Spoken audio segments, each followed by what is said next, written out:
안녕하세요. 사랑하는 나그네교회 교회 여러분, 그리고 주의 말씀을 함께 기쁨으로 읽어가는 그리스도 형제 자매된 교회 여러분.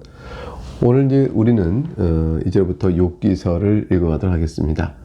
욥기는 지혜서로 분류가 됩니다. 그러니까 열왕기 상하, 사무엘 상하 이런 것들은 다 우리가 역사서로 분류하고 있다면 모세오경, 창세기, 출애굽기, 레위기, 신명기, 민수기까지 이어지는 이 모세오경과 또 별도로 역사서, 여호수아, 사무엘 상하 이런 역사서와 별도로 시편, 잠언, 전도서, 아가서는 지혜서로 분류되는데 욥기는 그 가운데 하나로 분류가 됩니다. 전도서는 이제 인생의 가장 근본적인 문제, 인생의 허무함 이런 주제를 다루면서 하나님 주권 아래 사는 인생이 가장 근본적으로 구해야 될 참된 기쁨은 무엇인가를 말하고 있다면 욥기는 인생을 살면서 부딪히는 또 다른 근본적 문제, 인생의 고난의 문제를 좀 다루고 있습니다. 특별히 의인인 욥이 자신으로서는 이해할 수 없는 까닭 없는 고난을 당하게 될 때 하나님께 이것을 묻고 나가는 신앙의 관점에서 어떻게 이 문제를 바라보고 나가야 하는 것인지에 대해서 설명을 하고 있습니다. 욥기에 등장하는 욥이 주인공이죠. 대체로 이제 주전 2000년 전경에 살았던 실존 인물로 봅니다. 아브라함과 동시대쯤에 살았던 인물로 보는 것이죠. 대체적으로 욥기에 나와 있는 이 인물이 실존 인물이라는 것은 에스겔서 14장에 읽어보게 되면 20절에 이런 말씀이 나와요. 비록 노아, 다니엘, 욥이 거기에 있을지라도 나의 삶을 두고 맹세하노니 그들도 자녀는 건지지 못하고 자기의 공의로 자기 생명만 건지리라. 주 여호와의 말씀이니라. 이렇게 되어 있습니다. 노아, 다니엘, 욥이 거기에 있을지라도 노아와 다니엘이 다 역사적 인물로 되어질 때 욥 또한 역사적 실존했던 인물임을 바로 알 수가 있죠. 내용을 전체로 읽으면서 설명을 하도록 하겠습니다. 1장 1절입니다. 우스 땅에 욥이라 불리는 사람이 있었는데 그 사람은 온전하고 정직하여 하나님을 경외하며 악에서 떠난 자라. 네 가지 표현이 나와 있죠. 그는 온전하며 그랬습니다. 하나님의 뜻에 합당한 삶을 살고자 애쓰는 고결한 신앙 인격을 가진 자다. 그것을 가리켜서 온전하며 이렇게 말하죠. 노아는 의인이요 당대의 완전한 자라는 것과 같은 의미입니다. 그래서 그것은 완벽한 흠이 없다, 전혀 없다가 아니라 하나님 앞에서 하나님 뜻 합당한 삶을 살려고 애쓰는 그러한 신앙 인격을 가진 사람이다 라는 뜻을 나타내고 있는 거고요.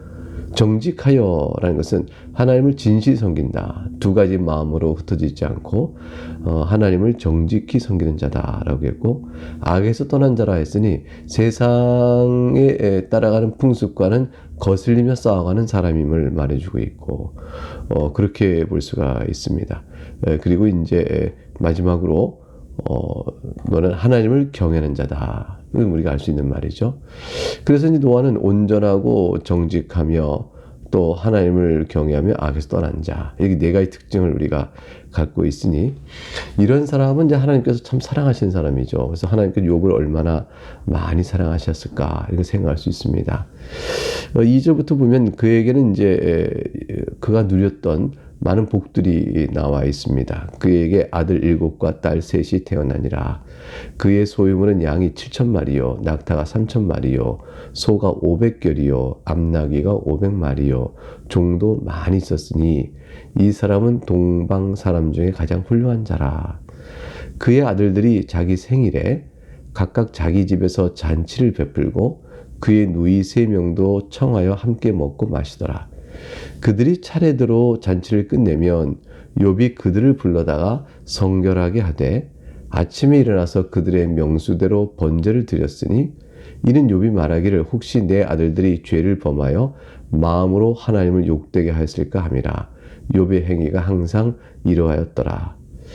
욥은 바로 바울 사도가 그의 서신서에서 하나님의 뜻을 받아 교인들에게 권했던 바로 그러한 아름다운 경건한 삶을 바로 살고 있던 사람을 알 수가 있죠. 예컨대 이제 빌립보서 2장 15절에 너희가 흠이 없고 순전하여 어그러지고 거스른 세대의 가운데서 하나님의 흠없는 자녀로 세상에서 그들 가운데 빛들로 나타내라. 이 말씀을 줬는데 이 말씀이 그대로 구체적인 사례로 욥이 살았음을 금방 알 수가 있습니다. 잔치를 한 다음에 방종하여 하나님 앞에 악을 행한 일들이 혹시라도 있을까 하여 번제를 드려 하나님께 용서를 구하고 했던 욥의 모습, 죄를 범하여 마음으로라도 하나님 욕되게 하실까 하여 그까지 살펴봤던 욥의 경건한 모습을 볼 수가 있습니다. 이런데 6절에 보니까 하루는 하나님의 아들들이 와서 여호와 앞에 섰고 사탄도 그들 가운데 온지라. 하나님의 아들 사탄, 이제 천사들과 타락한 천사 사탄을 포함하고 있죠. 하나님의 아들들은 선한 천사들을 의미하는 것이고 사탄은 이제 타락한 천사입니다. 하나님 앞에 섰다. 우리들이 이제 이 천상에서 있는 어떤 놀라운 역사를 이해할 수 있도록 계시해주고 있는 것인데, 근데 타락한 천사가 어떻게 천상에서 하나님과 대화를 나눌까? 그것은 이제 이 타락한 천사가 하나님 앞에서 우리들과 자기를 따르는 자들을 인간을 고발하고 참소하며 악인들을 하나님 백성이라도 중상하여 그들을 다 타락시키는, 그리고 심판에 있게 하고자 하는 고발하는 자의 모습인 것을 그들을 보여주는 장면인 거죠. 이것은 이제 사탄이 하나님과 동등한 신이 아니고 하나님께 부리는 피조물에 불과하다는 사실도 이 장면에서 우리가 바로 알 수가 있습니다. 7절에 보니까 여호와께서 사탄에게 이르시되 네가 어디서 왔느냐? 사탄이 대답합니다. 이 땅을 두루 돌아 여기저기 다녀왔나이다. 네가 어디서 왔느냐 물으시는 이 하나님의 질문은 마귀 또한 하나님 주권 아래에 있는 존재에 불구하고 왕 되신 하나님께서 피조물인 사도물을 사탄에게 묻는 권위를 나타내 보이죠. 두루 돌아 여기저기 다녀갔다 왔습니다. 라는 것은 하나님 주권 앞에 그 네가 어디 있다 왔냐는 질문 자체가 듣기 꺼리고 퉁명스럽게 대답하는 것 같아요. 불손하게 대답하는 거죠. 이것은 세상의 사실 모든 현실이 사탄이 두루 돌아 여기저기 다니는 그 일로 인해서 악한 현실이 이 세상 속에서 벌어지고 있음을 우리가 짐작해야 하는 모습입니다. 건방진 태도로 사탄은 두루두루 여기저기 다녀왔습니다라고 말하지만 사실은 사탄의 모든 행위는 사슬에 묶여 있어서 그들이 임의로 다 못합니다. 하나님께서 제한된 권력과 기회를 주시는 만큼만 그들은 움직이죠. 그래서 하나님께서 결박한 사슬을 질질 끌고 흉측한 모습으로 악을 행하고 거룩한 하나님 존전 앞에서 멸망에 처해야 될 그런 모습으로 서 있는 게 불과한 것이 이제 사탄입니다. 8절에 보니까 여호와께서 그 사탄에게 이르십니다. 네가 내 종 욥을 주의하여 보았느냐? 이제 욥의 얘기가 주인공으로 등장하죠. 그와 같이 온전하고 정직하여 하나님을 경외하면서 악에서 떠난 자는 세상에 없느니라. 하나님께 직접 이렇게 인정해 주세요. 앞에서 우리가 욥이 어떤 사람인가를 설명했는데 그 그대로 하나님께서 인정해 주세요. 온전한 자요, 정직한 자요, 하나님을 경외하는 자요, 악에서 떠난 자다. 이렇게 주님께서 인정하는 경건을 지니고 있던 욥이었습니다. 내 종 욥을 보았느냐? 이게 참 영광스러운 호칭이죠. 하나님께서 내 종 누구, 여러분의 이름을 내 종 아무개 이렇게 불러준다면 얼마나 그 이름 불린 자가 영광스럽겠습니까? 9절에 이제 사탄이 여호와께 대답하는 것이죠. 욥이 어찌 까닭 없이 하나님을 경외하리까? 내 종 욥을 주의해 보았느냐? 그 욥의 경건을, 신앙을 하나님 칭찬하자. 마귀가 그를 그냥 듣지 못합니다. 사탄이 탁과서 도전적으로 말하죠. 욥이 어찌 까닭 없이 하나님을 경외하였겠습니까? 욥은 다 목적과 이유가 있고 조건이 있는 것입니다. 하나님을 경외한다고요? 그가 온전하다고요? 정직하다고요? 악에서 떠났다고요? 이 모든 것들은 다 사실은 그만한 이유가 있어 그런 것입니다. 다시 말하면 그는 자신이 바라고 있는 하나님께서 그에게 복을 주지 않으셨습니까? 그게 아들이 얼마나 많습니까? 소유물은 양이 7,000마리요, 아들 7과 딸이 3이 있고 낙타가 3,000마리요, 소가 500결이요, 암낙이 500마리요, 종도 많이 있으니 이 정도의 복을 누릴다고 했을 때 그 사람이 이 복을 잃어버릴까 싶어서 하나님을 경외하는 겁니다. 그 모든 걸 다 빼앗아 버리고 안 주신다면 그가 그래도 여전히 하나님을 경외할까요?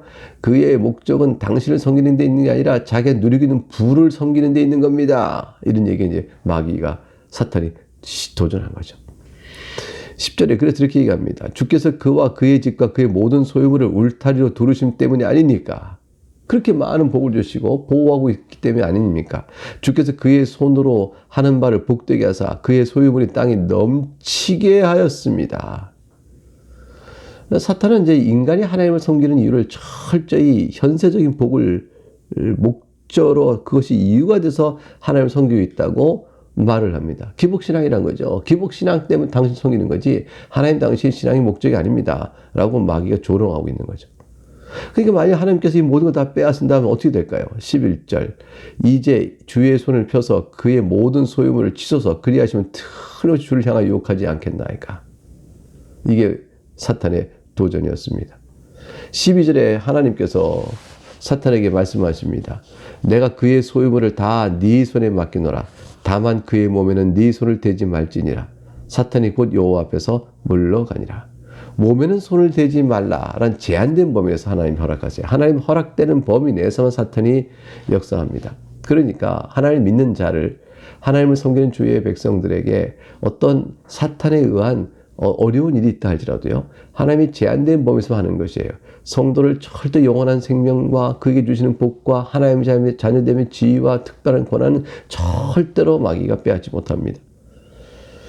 하나님께서 왜 사탄에게 이런 제한을 주셨을까요? 그건 하나님께서 갖고 있는 지혜 안에서 생각해 봐야 합니다. 우리가 생각할 때는 하나님 그런 것조차 왜 주세요? 처음 주지 마시죠. 이렇게 생각할지 모르지만 하나님께서 더 큰 것을 주시기 위하여 사탄의 시험도 때때로 허락하십니다. 그 시험에 또 넘어져 다시 돌이켜 회개하여 하나님의 은혜로 붙잡을 받아 나오게 될 때 그가 누리는 복은 더 큰 것이에요. 그러니까 이전에 시험과 싸워 이겼을 때 받는 상은 그 시험이 없을 때보다 더 큰 것이에요. 이거 어떤 형태로든지 주님 앞에서 주께서는 더 큰 것을 주시고자 하는 가장 영광스러움을 주시고자 하는 가장 그의 지혜 가운데서 이런 일도 우리로서는 헤아릴 게 없는 하나님의 지혜 가운데 허락되기도 합니다. 이것을 아는 것은 굉장한 우리의 믿음의 중요한 요구가 되는 것이죠. 이걸 알아야 우리 믿음이 어찌됐건 사나 죽으나 내 영혼이 주의 것이므로 그 안에서 기뻐합니다라는 것을 고백할 수가 있게 되는 겁니다.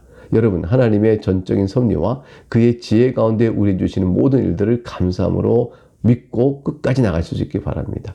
시험의 환난이 올지라도 넘어질 때라도 회개하고 돌이키면 이전보다 더 큰 것을 하나님이 사랑으로 주십니다.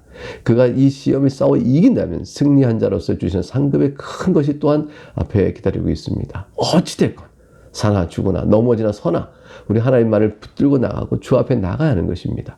하나님의 능력과 도우심을 찬송하거나 하나님께 또 죄를 범한 것을 회개하고 나가거나 오직 하나님께 영광을 돌리는 모습으로 나가야 하는 것입니다. 이제 상황이 그래서 이 영적인 상황 속에서 천상에 있는 상황이 지상으로 초점이 맞춰집니다. 13절 하루는 욥의 자녀들이 그의 맏아들 집에서 음식을 먹으며 포도주를 마실 때에 사탄이 생각하는 이제 시험의 절정은 가장 기쁨의 순간에 그냥 탁 덮쳐버리는 겁니다. 가장 큰 기쁨에 또 가장 성공했다, 가장 잘됐다 싶은 순간에 그걸 확 뒤집어서 절망과 슬픔으로 바꿔버리는 것이죠. 첫 번째 어떤 상황이 벌어져서 보고가 이루어집니다. 14절과 15절 보니까 14절 사환이 욥에게 와서 이르되 소는 밭을 갈고 나귀는 그 곁에서 풀을 먹는데 15절 스바 사람이 갑자기 이르러 그것들을 빼앗고 칼로 종들을 죽였나이다. 남은 홀로 피하였으므로 주인께 아래로 왔나이다. 스바 사람은 에디오피아 사람들이라 남쪽 아라비아 반도에 사는 사람들이 굉장히 호전적이고 약탈을 일상 먹고 사는 사람들입니다. 이들이 들어와서 소와 나귀를 다 죽이고 빼앗았다. 그걸 빼앗아 갔습니다. 종들을 죽이고 그걸 다 소와 나귀를 빼앗아 갔습니다. 재산에 큰 엄청난 손실이 있게 된 거죠. 근데 16절 19절에 바로 이어서 16절에 그가 아직 말하는 동안에 또 한 사람이 와서 아르되 하나님의 불이 하늘에서 떨어져서 양과 종들을 다 살라버렸나이다. 나만 홀로 피하여 주인께 아래로 왔나이다. 양들도 사라져 버렸습니다. 재산이 또 큰 손실이 있게 되어졌습니다. 17절 그가 또 아직 말하는 동안에 또 한 사람이 와서 아르되 갈대아 사람이 세 무리를 탁 져서 와서 그냥 덮치고 또 덮치고 또 덮치고 갑자기 낙타에게 달려들어 그것을 빼앗으며 칼로 종들을 죽였나이다. 나만 홀로 피하였으므로 주인께 아래로 왔나이다. 낙타마저 다 빼앗겨 버립니다. 재산이 지금 완전히 망해가는 것이죠. 18절 그가 아직 말하는 동안에 또 한 사람이 와서 아르되 주인의 자녀들이 그들의 마다들의 집에서 음식을 먹으며 포도를 마시고 즐거이 하는데 그때 19절 거친 데서 바람이 크게 일어나서 집 네 모퉁이를 치매 청년들 위에 그냥 집이 그냥 무너져 버려서 그들이 깔려 죽었나이다. 나무 홀로 피하였으므로 주인께 아래로 왔나이다. 사탄은 숨 쉴 틈 없이 계속 몰아세웠어요. 강한 발은 몰아세우고 또 몰아치고 몰아친 것입니다. 그래서 재난들이 한꺼번에 막 몰아치기가 했어. 소, 나귀, 양, 종들, 낙타 다 죽고 몰락 빼앗기고 마침내는 자식들마다 먼저 죽게 되는 그런 엄청난 일이 벌어지게 된 것입니다. 이 재앙에 덮친 데 덮치고 또 덮친 이 재앙의 상황을 누가 이길 수 있을까요? 근데 말합니다. 하나님의 불이 하늘에 떨어졌다. 그러니까 마치 이것이 하나님이 내리신 재앙인 것처럼 그 하나님의 불신앙을 유도하는 표현으로 이 상황을 전개하고 있습니다. 단적으로 말해서 욥에게 와서 말하는 바이 뭡니까? 주인이시여 당신이 이제 완전히 망했습니다. 당신이 이제 거지가 됐습니다. 재산을 다 잃어버렸습니다. 자식들마저 철저히 다 죽고 말았습니다. 당신에겐 더 이상 남은 가축이 없고 당신에겐 더 이상 당신을 섬겨줄 종들이 없으며 당신을 대해 버팀목이 된 자녀들도 없습니다. 당신 완전히 망한 겁니다. 파산해버렸습니다. 라는 것에 복을 듣게 됐습니다. 여러분 이런 말을 들었을 때 어떻게 욥이 반응할까요? 한순간에 이루어진 이런 재앙은 이건 하나님께서부터 온 것이라고 생각하기 쉽잖아요. 하나님 역사의 주관자이시니까 주께서 이를 왜 허락하셨는지 물어야 될 거 아니겠어요? 물론 사탄이 그 일을 한 것입니다만 그 배후의 전체 역사의 주권자 하나님이시니까 하나님께 질문을 던지게 되는 상황이 놓여지게 된 거죠. 욥의 반응을 볼까요? 20절부터 22절에 욥이 일어나 겉옷을 찢고 머리털을 밀고 땅에 엎드려 예배하며 이르되 내가 모태에서 알몸으로 나왔사온즉 또한 알몸이 그리로 돌아가올지라 주신이도 여호와시요 거두신이도 여호와이시오니 여호와의 이름이 찬송을 받을지어다 하고 이 모든 일에 욥이 범죄하지 아니하고 하나님을 향하여 원망하지 아니하리라. 5가지 반응을 보이죠. 일어났습니다. 앉았다가 그 말을 듣고 놀라서 일어났다는 걸 말하죠. 그리고 그 말을 듣고 옷을 찢었습니다. 슬픔과 고통의 큰 아픔의 표현입니다. 머리털을 밀어버렸습니다. 더욱더 슬프고 고통을 더 강하게 표현하는 것이죠. 땅에 엎드렸습니다. 하나님께서 다 하시는 일이옵니다. 하나님을 인정하고 엎드리고 경배하였습니다. 모든 재앙에도 불구하고 하나님 주권 가운데 있는 일이다라는 사실을 고백하고 하나님 이름을 찬송했습니다. 주신이도 하나님이시오 거두신이도 하나님이시오니 이 모든 일이 주께서 뜻 가운데 행하셨으므로 주님을 찬송합니다. 범죄하지 않고 하나님을 원망하지 않았습니다. 이렇게 훌륭한 믿음을 가진 사람이 성경에서 어떤 인물이 됐을까요? 아마도 애굽의 총리 되었던 요셉 정도가 감옥에 갇혀도 계속 주를 찬미하고 있었던, 그래서 주께서 그곳에 가는 곳 형통케 하셨던 일, 그 요셉과 같은 정도가 아닐까? 근데 요셉의 인생은 계속 반전이 이루어지면서 각 곳곳마다 형통케 하는, 팔렸으나 형통케 하여 애굽의 총리 보디발 집에 있게 되고 또 그 보디발 집에 있는 동안에 옥에 갇히나 무고를 당하나 거기서 또한 어떻게 돼요? 형통케 하신 은혜를 입게 되어지고 마치 총리까지 오르게 되지 않습니까? 그런 것들에 비하게 보게 되면 요셉은 그의 경건과 하나님 앞에서 살아가는 일 가운데 형통케 하신 일을 굽이 누리게 되어지는데 욥은 지금 모든 걸 다 잃어버린 상태 속에서 하나님께 긴 고통 속에서 울부짖으며 기도를 하는 시간을 갖게 되어집니다. 빈손으로 오는 인생을 고백하고 빈손으로 돌아가는 인생인 줄 안다. 이건 단순히 모든 세상 사람도 아는 정도의 공술의 공수권을 넘었습니다. 이것은 인생의 시작과 또 마침 가운데 누리는 모든 인생의 소유물과 생명조차도 하나님께서 우리에게 주신 것으로 사는 것임을 아는, 그거를 찬미하는 고백인 것이죠. 그런 까닭에 욥은 범죄하지 않고 하나님을 향하여 원망하지 않았다라고 되어 있습니다. 하나님 앞에 이런 상황 속에서 적극적으로 경배했다는 사실이 놀랍습니다. 우리는 우리에게 필요가 만족되어질 때 그때에서 주님을 찬양하고 경배합니다. 그러나 이 고난과 재앙 속에서도 하나님을 경배하는 욥의 신앙은 실제로 굉장히 아름다운 신앙을 주께서 보여주시고 욥이 나타내 보이겠다 할 것입니다. 하나님의 판단이 늘 옳다. 하나님의 섭리가 항상 옳다라는 사실을 굳게 믿고 있다면 비록 신앙의 시험과 시련들이 닥쳐오더라도 낙담하고 좌절하지 아니하고 이건 제한적으로 하나님의 섭리 가운데 있을 것이라고 믿고 하나님께 기도하며 더욱더 하나님께 더욱 찬송 올리는 그런 믿음의 태도로 나간다면 우리 또한 주께서 우리의 고난을 통해 우리를 인도하시는 바를 무엇인지 알 수 있을 것입니다. 우리는 욥보다 죄인이고 욥보다 연약합니다. 그 대신 우리는 욥과 같은 고난까지는 당하지 않고 있죠. 따라서 욥이 그렇게 경건하고 또 큰 고난을 당했을 때 감당했었던 것처럼 우리는 비록 욥만큼 경건하지 않지만 우리가 당하는 고난도 욥의 고난에 비할 것이 아닌 걸 우리 또한 어떤 고난든지 우리 인생 속에서도 감당하고 주를 찬미하고 경배할 수 있어야 하겠습니다. 주님께서 우리에게 물으시는 것이죠. 그런 상황에도 네가 나를 신뢰하느냐? 내가 과연 모든 것을 합력하여 선을 이루게 하는 너의 하나님을 네가 믿느냐? 이것이 우리에게 주어지는 하나님의 질문이라고 할 것입니다. 네, 우리는 욥기 1장을 여기까지 읽었습니다. 내일 2장을 함께 다 같이 읽어가도록 하겠습니다. 감사합니다.